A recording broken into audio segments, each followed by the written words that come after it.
Salut tout le monde, j'espère que vous allez bien. On se retrouve aujourd'hui dans une nouvelle vidéo, dans un joli décor. Je me suis dit que j'allais profiter de ce joli cadre. Bon, il n'y a que le poteau là, mais c'est pas grave.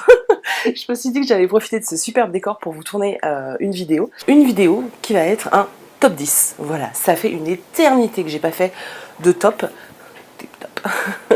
Et j'aime beaucoup ce type de vidéo parce que ça permet de montrer des bouquins ou de vous parler de bouquins en fait qu'on voit peu ou qu'on ne voit plus, en tout cas sur Booktube, Instagram, etc. parce que ils sont un petit peu plus vieux et c'est vrai que aussi bien en librairie que sur les réseaux, en tout cas les trois quarts, on va dire 98% des ouvrages ont une visibilité limitée, hein, clairement, à part certains titres bien sûr, mais c'est vrai que sinon on a tendance à certains à ne plus les voir. Donc je me suis dit que ça permettrait de remettre un petit peu en avant certains romans que j'avais adorés.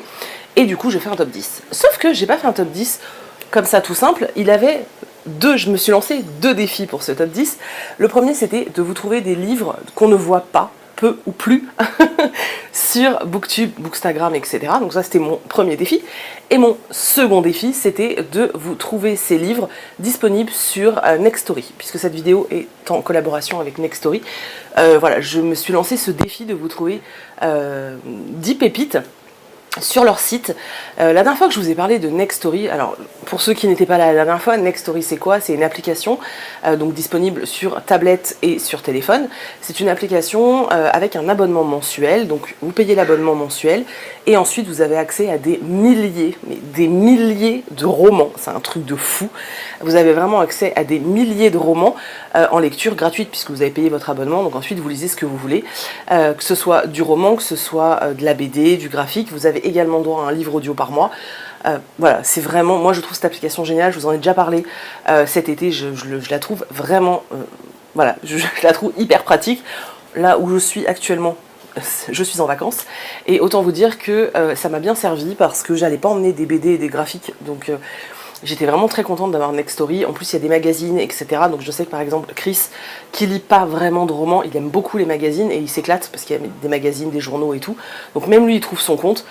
Il y a plein de choses aussi pour les plus petits en bas âge. Enfin voilà, il y a vraiment plein de trucs. Voilà, c'est un abonnement, vous payez moins de 10 €, vous avez une infinité d'ouvrages, je trouve ça fantastique. Et en plus, moi j'ai un code, je vous le mets là. Et grâce à ce code, vous avez 45 jours gratuits pour tester l'application. Franchement, essayez. Juste ça, je pense qu'il faut au moins essayer, surtout quand on a la possibilité de pouvoir essayer pendant 45 jours gratuitement. Franchement, ça veut dire que pendant 45 jours, là, vous avez des milliers de livres à portée de main. Et là, je ne vais pas vous en parler dans la vidéo parce que c'est pas le sujet, mais il y a pas mal de nouveautés aussi, hein, donc vraiment 45 jours gratos, n'hésitez pas. Pour tous les gens qui sont derrière, je vous l'ai déjà dit, mais je vous le redis, je ne suis pas payée en fonction du nombre de personnes qui s'abonnent. Moi, je vous parle juste de l'application parce que je la trouve super et que j'aime bien vous parler de trucs que je trouve super. Voilà, maintenant que tout ça c'est dit, il est franchement temps de vous parler de mon petit top 10. Alors, pour vous parler de mon top 10, je m'équipe de mon iPad. Parce que je vais aller sur l'application Nextory, voilà, et en fait ce que je trouve vraiment cool, donc hop, ça c'est mon iPad avec l'application, c'est qu'en bas en fait vous avez donc le système de recherche, etc. et vous avez surtout un truc qui s'appelle mes livres, et dedans vous pouvez créer des listes. Donc moi pour préparer cette vidéo j'ai créé une liste qui s'appelle mon top 10 des anciens, voilà, qui sont pas si vieux que ça, mais je vous ai dit, on les voit on les voit pas, peu ou plus, voilà. Le premier roman dont j'avais envie de vous parler, c'est La Voix des oracles d'Estelle Faye. C'est un roman que j'ai découvert, alors j'ai pas sa date de sortie là par contre, que j'ai découvert à sa sortie et que j'ai surkiffé. C'est une saga. Si je me trompe pas, il y a 3, j'espère que je dis pas de bêtises, il y a 3 tomes. J'ai adoré, je crois, si mes souvenirs sont bons, je crois même que c'est par cette saga que j'ai découvert la plume de l'autrice. J'ai plus jamais arrêté de lire Estelle Faye après ça. La Voix des oracles, ça se passe en Gaule au 5e siècle après Jésus-Christ. On va suivre toute une panoplie de dieux, des gens qui ont des pouvoirs, etc., qui doivent se cacher et se terrer parce que la nouvelle vie fait qu'ils ne sont pas les bienvenus. Voilà, je vais m'arrêter là au niveau du résumé parce que vu que je ne me souviens pas de tous les détails, j'ai peur de vous spoiler et ce serait franchement dommage. En tout cas, si vous n'avez jamais lu La Voix des oracles, franchement foncez, c'est de la fantaisie et franchement c'est extrêmement bien écrit et puis c'est vraiment très agréable à lire. J'ai adoré toute la saga, donc je vous le conseille très fortement. À mon avis, vous risquez de passer un excellent moment. Ensuite, je vais vous parler de Kayla Marshall, le tome 1 de Estelle Wagner, c'est ça, oui, de Estelle Wagner aux éditions du Chat Noir. J'adore la couverture, déjà, je la trouve magnifique, je ne sais pas ce que vous en pensez, mais moi je la trouve divine. Pareil, c'est un roman que j'ai adoré, donc je crois que c'est en 2 tomes, si je dis pas de bêtises, ou 3, je sais plus.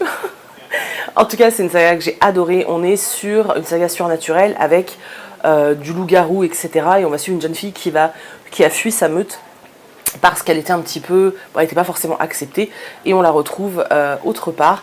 Alors moi j'avais beaucoup aimé parce que c'était l'époque où j'aimais déjà beaucoup la Beat-Lit, je lisais énormément de Beat-Lit, sauf qu'en fait j'étais un petit peu agacée parce que souvent dans la Beat-Lit, surtout dans les romans où il y a des loups-garous, etc., au niveau des rapports hommes-femmes, j'avais vraiment beaucoup de mal, je commençais à vraiment saturer du fait que de la misogynie, du machisme, etc. qu'il y a dans ces livres-là.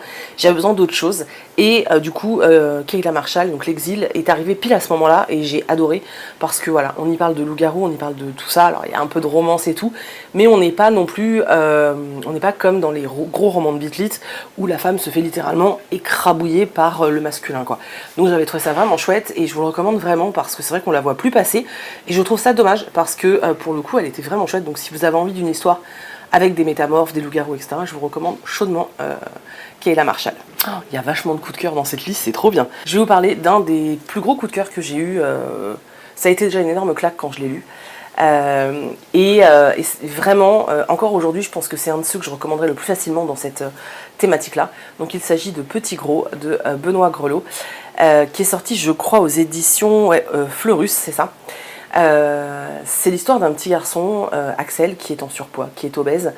Ce bouquin est criant de vérité, c'est-à-dire qu'il y a des scènes où moi je me suis revue ado, parce que j'ai plus maintenant exactement les mêmes troubles, mais voilà, où je me suis revue ado, le comportement des gens face au surpoids d'Axel, sa famille qui comprend pas pourquoi il reste enfermé dans sa chambre à jouer à des jeux vidéo et à manger, plutôt que d'aller dehors jouer au basket ou je ne sais quoi.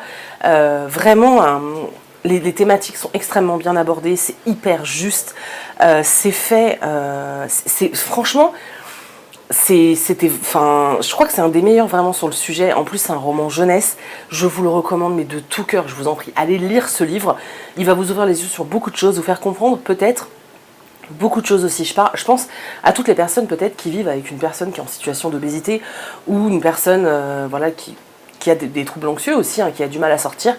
Je trouve que ce roman explique quand même beaucoup de choses par rapport à, justement au rapport que peuvent avoir les personnes en surpoids, en obésité, par rapport à l'anxiété sociale, par rapport à la nourriture, par rapport à plein de choses.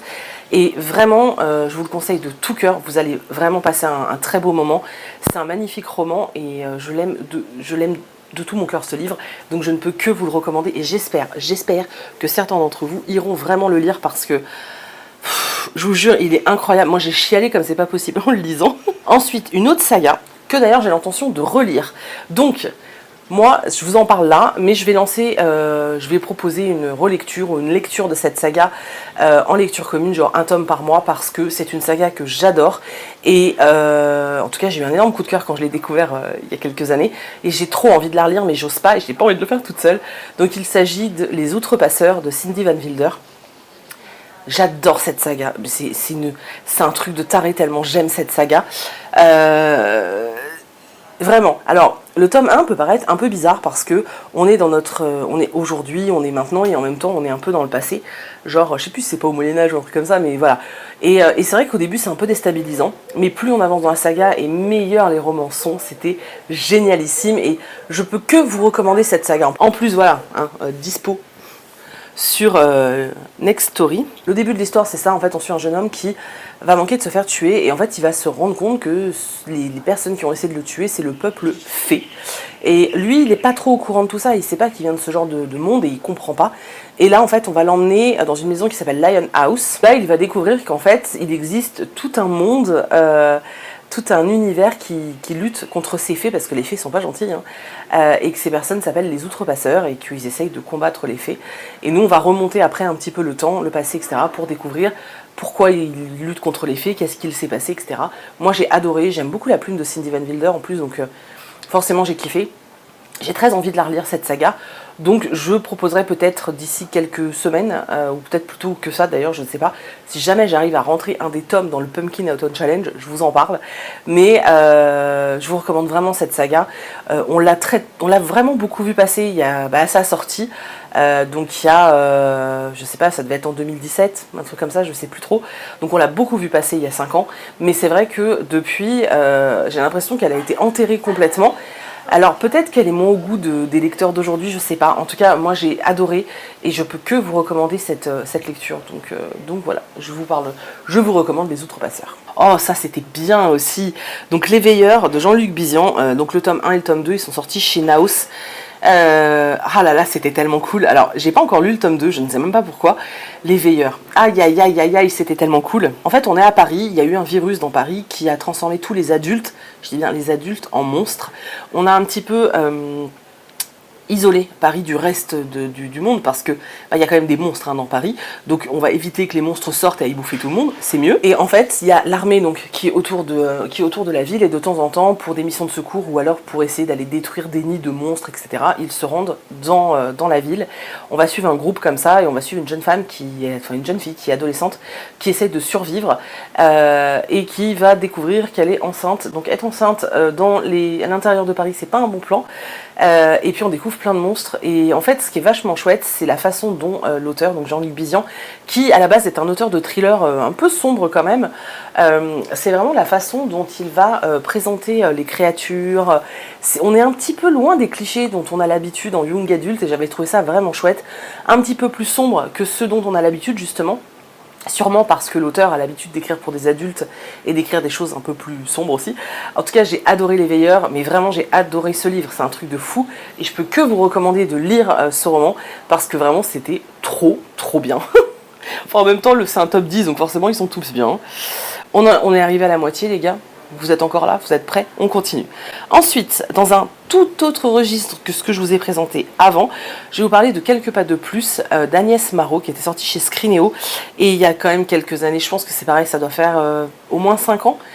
J'avais trouvé ce roman très beau. On parle des Indiens d'Amérique, on parle de handicap, on parle de sœurs, on parle de famille. C'était vraiment un chouette roman, j'avais beaucoup aimé, j'avais passé un très bon moment de lecture. Et je trouve qu'on l'a pas assez vu tourner, même au moment où il est sorti, je trouve qu'il n'a pas fait assez de bruit, et c'est dommage, parce que c'était des thématiques très importantes et vraiment très chouettes. En plus on voyage un petit peu avec ce livre, donc j'ai trouvé ça vraiment cool. Quand j'étais en train de préparer ma liste pour le top 10, donc je regardais les romans un peu sur Nextory, j'ai passé des heures sur Nextory parce qu'il y a tellement de titres, et en fait j'ai vu ce livre et je me suis dit mais si, faut que je leur conseille celui-là, parce que celui-là te fait passer automatiquement un bon moment en fait. Donc voilà, Quelques pas de plus d'Agnès Marot. Alors ensuite, je trouve que c'est le parfait moment pour vous parler de ce livre. Il s'agit des Larmes rouges de Georgia Caldera. Alors c'est parfait parce que Georgia Caldera sort un nouveau roman, c'est surtout pour ça en fait. Et en plus elle sera aux Aliénales au mois d'octobre, le premier week-end d'octobre. Donc si vous allez aux Aliénales, c'est l'occasion de vous procurer ces romans. Alors sachant qu'en général, pour réussir à avoir une dédicace de Georgia Caldera, tu passes ta journée à faire la queue. Je dis ça, je dis rien. En tout cas, Les Larmes rouges, alors le problème c'est que moi j'ai lu le tome 1 il y a très longtemps et j'ai très peu de souvenirs.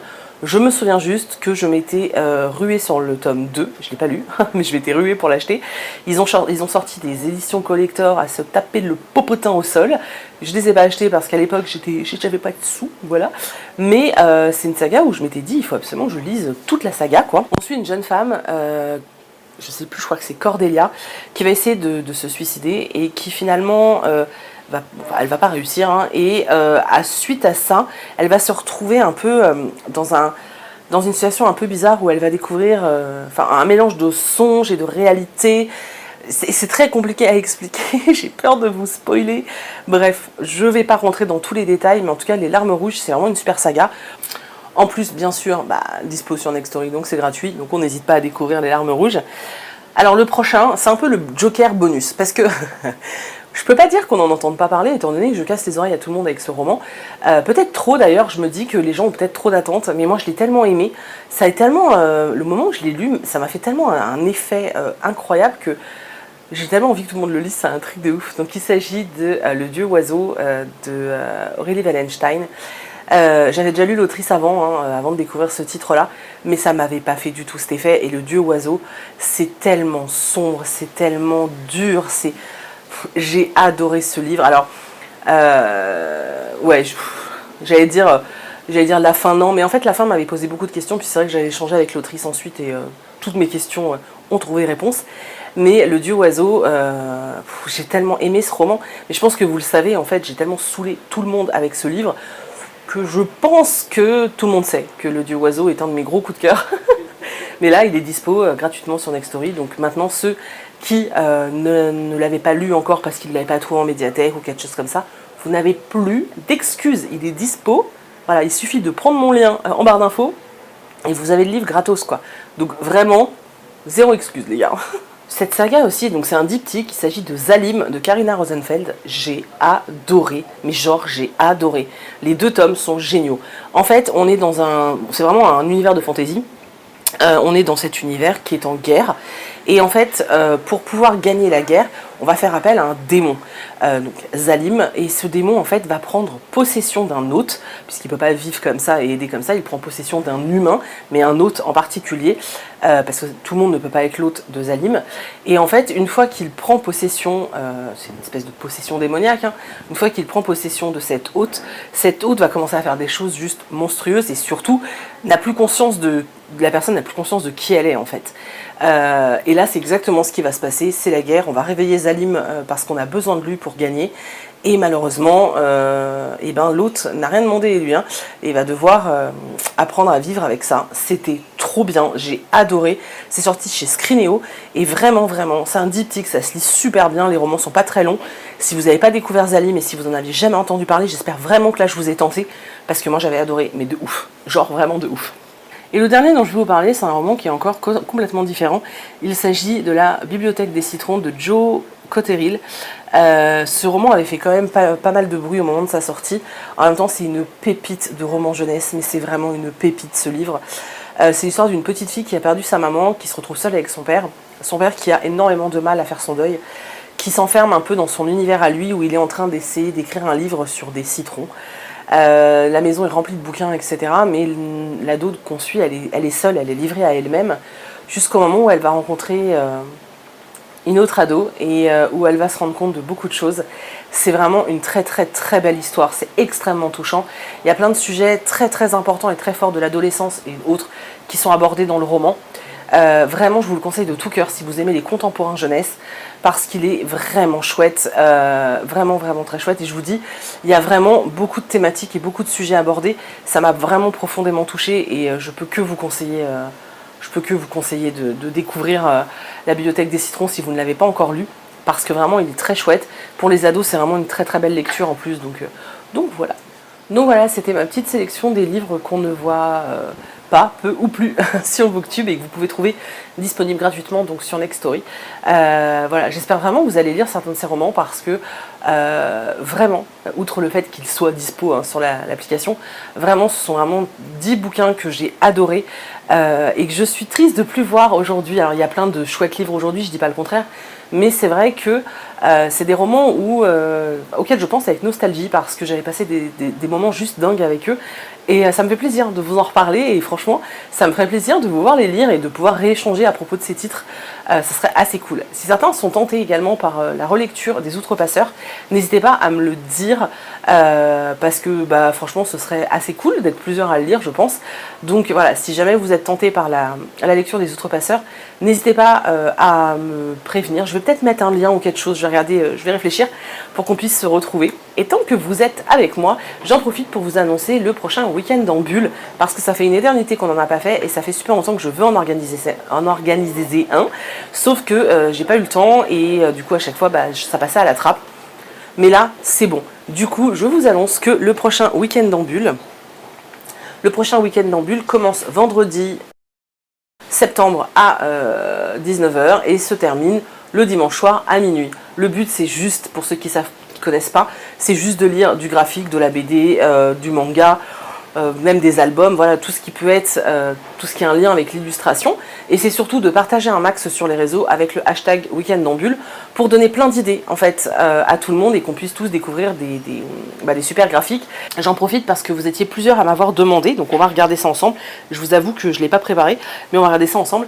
Vous étiez plusieurs à me demander sur l'application Nextory, parce qu'il y a pas mal de graphiques, quels sont les sagas ou les BD que je recommande. Alors forcément je vous recommande de lire Princesse Sarah, parce que c'est une saga BD que pépitas, hein, aussi bien au niveau de l'histoire que des dessins, donc je vous recommande très chaudement de découvrir Princesse Sarah. J'ai vu qu'il y avait les Sœurs Grimillet qui étaient aussi disponibles maintenant sur l'application. Je vous recommande une saga BD qui est plus vieille mais qui est génialissime, c'est Mélusine. Je vous mets à chaque fois les affiches là, c'est vraiment génial, c'est l'histoire d'une petite sorcière, franchement c'était trop bien. Je les ai lus il y a des années en papier et là comme ils sont dispo je vais tous me les refaire parce que pépite, vraiment pépite. Pareil dans ces histoires de sorcières on a Pepper and Carrot qui est disponible aussi sur l'application. On a Dad, c'est hilarant, j'adore cette BD, mais un truc de ouf. Je regarde en même temps que je vous cause, hein, parce que bon, on me demande des suggestions, je vous en donne. Hein. Alors moi je suis très BD jeunesse, hein, donc forcément. Il y a Enola aussi également que je vous recommande de tout cœur. Un baobab pour Lady Lily, qui est vraiment très très très chouette. Dans les BD adultes, il y en a plusieurs que je peux vous recommander, notamment Les Filles de Salem, donc qui sont dispo dans l'onglet historique. C'était vraiment une pépite. Et j'ai vu également qu'ils avaient la BD qui s'appelle Auschwitz, qui était vraiment chouette aussi. Et là, je viens d'en voir une que je n'ai pas lue, mais alors qui me fait hyper envie. C'est Annie Sullivan et Helen Keller. J'adore l'histoire d'Helen Keller, donc ça me tente de fou. Voilà quelques idées graphiques sur l'application, mais bon, après, vous pouvez lire tout ce que vous voulez aussi. En tout cas, voilà, le nouveau week-end en bulle arrive, je suis extrêmement contente. Ça fait trop longtemps qu'on n'a pas fait ça. J'ai vraiment beaucoup trop hâte de relire plein de graphiques et plein de BD. J'espère que vous serez nombreux à y participer. Donc, du 16 au 18, du coup. Et puis, on va lire plein de graphiques, on va partager avec le hashtag. Et voilà, n'hésitez pas à vous abonner au hashtag sur Instagram. Ça vous permet, en fait, c'est comme si vous vous abonniez à un compte. Mais en fait, ça vous permet surtout de voir passer, en tout cas pendant le week-end, après vous pouvez vous désabonner si vous voulez. Moi, c'est ce que je fais. Comme ça me permet de voir passer plein de toutes les BD, toutes les lectures graphiques de tout le monde et je trouve ça vraiment trop cool. Voilà. J'espère que cette vidéo vous a plu, que vous avez fait des découvertes livresques, parce que c'est vraiment le principal, des découvertes BD aussi, que vous êtes chaud bouillant pour le week-end en bulle, que je vous ai donné envie de tester Nextory peut-être, ce serait cool. De toute façon, tout est dans la barre d'infos, mon lien pour avoir 45 jours gratuits, c'est vraiment 45 jours de livres à l'infini, enfin c'est génial, n'hésitez vraiment pas. Et puis voilà, c'est tout. Du coup, je vous laisse, le vent se lève, la plage m'appelle. Je vous fais plein d'énormes bisous. Je vous remercie comme d'habitude pour tout votre soutien, d'avoir regardé cette vidéo, pour votre confiance. Et voilà, j'espère vraiment que vous avez découvert des titres que vous n'aviez peut-être pas lus ou que vous avez redécouvert des titres que vous aviez aimés. Si vous avez envie de reprendre un petit peu cette vidéo en mode top 10 des livres qu'on voit pas, peu ou plus sur Booktube, sincèrement faites-le avec. Vraiment faites-le, j'allais dire avec je ne sais pas quoi, mais faites-le parce que je pense qu'on a besoin aussi tous de revoir des titres un peu plus anciens, peut-être qu'on était passé à côté, puis il y a des gens qui sont arrivés sur Booktube entre temps. Donc n'hésitez pas à le faire, si vous le faites, taguez-moi, je repartagerai avec très grand plaisir en vlog ou en story Insta, et puis surtout j'irai voir la vidéo avec grand plaisir, donc vraiment n'hésitez pas, et ça me ferait super plaisir d'aller voir ça, voilà. Je vous fais plein d'énormes bisous. J'espère que vous allez tous très bien. Et puis voilà, on se retrouve, je pense, dans une prochaine vidéo. Je ne sais pas du tout ce que ce sera, mais dans une prochaine vidéo. Et en attendant, je vous fais d'énormes bisous et je vous dis à bientôt. Bye bye!